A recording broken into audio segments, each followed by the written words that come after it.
Hello everyone. बहुत सारे ऐसे स्टूडेंट्स होते हैं जो जॉब कर रहे होते हैं बिकॉज फैमिली की भी तो एक रिक्वायरमेंट होती है, इसीलिए व्यक्ति जॉब करता है। प्लस एज भी होती है कि एक एज है, चलो तो अब इस उम्र में जॉब करना सही होता है, और जॉब के साथ वो बेचारे पढ़ाई करते हैं और पढ़ाई मैनेज करते हैं।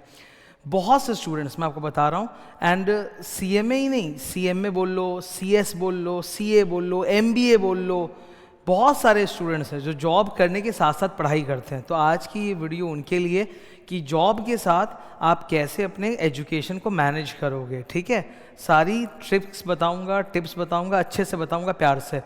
पॉइंट नंबर 1, तो सबसे पहले पॉइंट नंबर 1 है कि you must have a believe कि हाँ ऐसा कर सकते हैं। देखो, मैं जॉब को बिल्कुल अंडर एस्टिमेट नहीं करता। जॉब जो होता है ना, वो इंसान की पूरी एनर्जी और टाइम को एब्जॉर्ब कर लेता है। आप दिन में कहीं पर भी आप जॉब में निकलते हो ना, तो आने जाने का टाइम इंक्लूड करके 12 आवर्स तो मिनिमम होता ही है जो दिन में चला गया। फिर 8 घंटे आपकी दिनचर्या और 4 घंटे तो खुद के लिए भी समय चाहिए, परिवार के लिए चाहिए। तो मैं जॉब को अंडर एस्टिमेट तो नहीं करता। Job is very demanding. Job आपकी पूरी एनर्जी, आपका माइंड सब ले लेता है। उसके अलावा एक्स्ट्रा पढ़ाई करना इज़ हार्ड। तो सबसे पहले इस फैक्ट को आप एक्सेप्ट कर रहे हो कि हाँ सर ये मुश्किल है, पर मैं करने को तैयार हूँ, तभी मैंने कोर्स लिया है। तो ये तो सबसे पहली बात है। ये तो कोई भी स्टूडेंट जो नौकरी के साथ साथ अगर कोर्स कर रहा है, सीएमए कर रहा है, तो वो तो जानता है कि भाई उसको दिक्कत होगी, उसको हार्डवर्क दूसरों से ज़्यादा करना पड़ेगा। जहाँ दूसरे लोग सिर्फ पढ़ाई कर रहे हैं, आपको नौकरी के साथ पढ़ाई मैनेज करना है। तो आपको तो मालूम है कि आपने एक बहुत बड़ा चैलेंज लिया है और आप कहीं ना कहीं विश्वास रखते हो अपने अंदर कि तुम ये कर सकते हो। तो step number 1, believe in yourself कि yes you can do it along with job, because there are so many direct entry students today, so many. Direct entry के इतने स्टूडेंट्स होते हैं, कोई लिमिट नहीं है। वो जॉब के साथ ही कर रहे हैं, कोई दिक्कत नहीं है, कर सकते हैं। स्टेप नंबर 2, तुमको ग्रुप वाइज पढ़ना चाहिए। ठीक है, डोंट ट्राई कि बोथ ग्रुप एक साथ जाके देंगे, वो तुम्हारे लिए बहुत मुश्किल होगा। ग्रुप वाइज करोगे तो थोड़ा मैनेजेबल हो जाएगा, क्योंकि तुमको नॉर्मल स्टूडेंट्स के मुकाबले बहुत कम टाइम मिल रहा है पढ़ने के लिए। तो एक बार में एक एक ग्रुप करके करो, उससे तुमको इजी लगेगा। एक बार में सिर्फ 4 सब्जेक्ट पढ़ने पड़ेंगे, चाहे इंटर हो चाहे फाइनल। एक बार में 4 ही सब्जेक्ट का लोड रहेगा तुम्हारे दिमाग में, 4 ही सब्जेक्ट की क्लासेस रहेंगी। और ग्रुप वाइज देने से क्या होता है, एग्जाम के बीच में एक एक दिन का गैप मिल जाता है, तो रिवीजन कर पाना बहुत इजी हो जाता है। रिवाइज करना और एग्जाम देना बहुत बेटर हो जाता है। तुम वो 8-9 दिन अपने ऑफिस से छुट्टी ले लो, तो एक एक दिन तुम रिवाइज कर करके भी एग्जाम देने जा सकते हो। तो ग्रुप वाइज जाओ, बेहतर रहेगा। ये मेरा सेकंड टिप है। मेरा थर्ड टिप है तुम लोग के साथ, एक जॉब वाले व्यक्ति के लिए ना एक्टिव लर्निंग बहुत मुश्किल होता है, तो go for passive learning. Sir passive learning क्या होता है? जैसे एक होता है कि आप अपने आप ही सेल्फ स्टडी कर रहे हो, तो यार उस सेल्फ स्टडी में ना बहुत विल पावर चाहिए। किताब उठाओ, प्लान बनाओ, कब पढ़ूंगा, क्या पढ़ूंगा, कैसे पढ़ूंगा, डाउट्स आएंगे, अटकोगे, फिर ये भी नहीं पता कि कौन सी टॉपिक एग्जाम के लिए इंपॉर्टेंट है, कौन सी नहीं इंपॉर्टेंट है, कंसेप्ट क्लियर नहीं है, बहुत समस्याएं हैं। आई विल सजेस्ट कि आप तो जॉब कर ही रहे हो, पैसे की दिक्कत हो भी सकती है, थोड़ा सा एडजस्ट करके क्लासेस ले लो।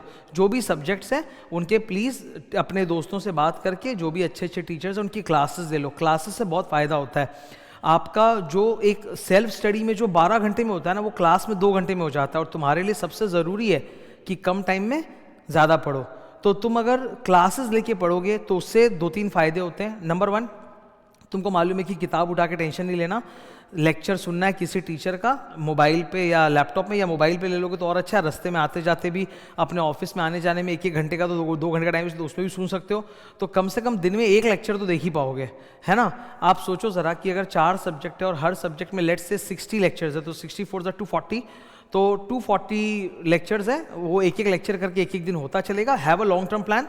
ठीक है, एक्स्ट्रा टाइम ले लो, तो करते जाओ, डेली एक एक क्लास देखते जाओ, पढ़ाई होते जाएगी होते जाएगी होते जाएगी। तो take the advantage of classes, बहुत ज़रूरी है तुम्हारे लिए, क्योंकि तुम्हारे पास बहुत ज़्यादा सेल्फ स्टडी या कॉन्सेप्ट खुद से क्लियर करने का, रिसर्च करने का टाइम नहीं है। ठीक है, स्टेप नंबर 4, लगभग हर सब्जेक्ट में आप पाओगे कि हम टीचरों ने रिवीजन मैराथन वगैरह बनाकर डाल रखा है। इसका एडवांटेज लो। खुद से सेल्फ रिवीजन करने जाओगे बहुत टाइम लगेगा। रिवीजन मैराथन के लेक्चर्स देखो, यूट्यूब पर फ्री होते हैं, दनादन दनादन देखते रहो, कंसेप्ट रिवाइज करते रहो। बिकॉज एक जॉब वाला व्यक्ति इतना पिसा हुआ होता है ना काम में, कि उसके लिए वक्त निकाल के अलग से पढ़ना मुश्किल है। तुम्हारे लिए तुम्हारा मोबाइल फ़ोन तुम्हारा दोस्त है। अपने मोबाइल में बैठ के वो रिवीजन मैराथन बार बार देख देख के उसी के साथ रिवाइज करते रहो जब मौका मिले। स्टेप नंबर 5, जब आप क्लासेस करोगे तो आपको टीचरों का क्वेश्चन बैंक भी मिलेगा कि हाँ भाई हमारे एग्जाम में इस तरह के क्वेश्चन पेपर आते हैं। तो वो क्वेश्चन बैंक को ना ज़रूर पढ़ो, क्योंकि यू आर आउट, जो जॉब कर रहा है वो पढ़ाई के साथ थोड़ा आउट ऑफ टच है, कुछ साल आउट ऑफ टच है, वो कुछ साल पीछे है, तो उसको पता होना चाहिए कि अभी किस तरह का क्वेश्चन पेपर आ रहा है, क्वेश्चंस के लेवल क्या है, आंसर कितना लंबा लिखना है, कैसे सजा के लिखना है, वो सब पता चलता है। तो क्वेश्चन बैंक्स तो ज़रूर अच्छे से करो, बिल्कुल करना ही चाहिए, ठीक है। तो मैंने 5 टिप्स दिए हैं, मैं फिर से बता देता हूँ।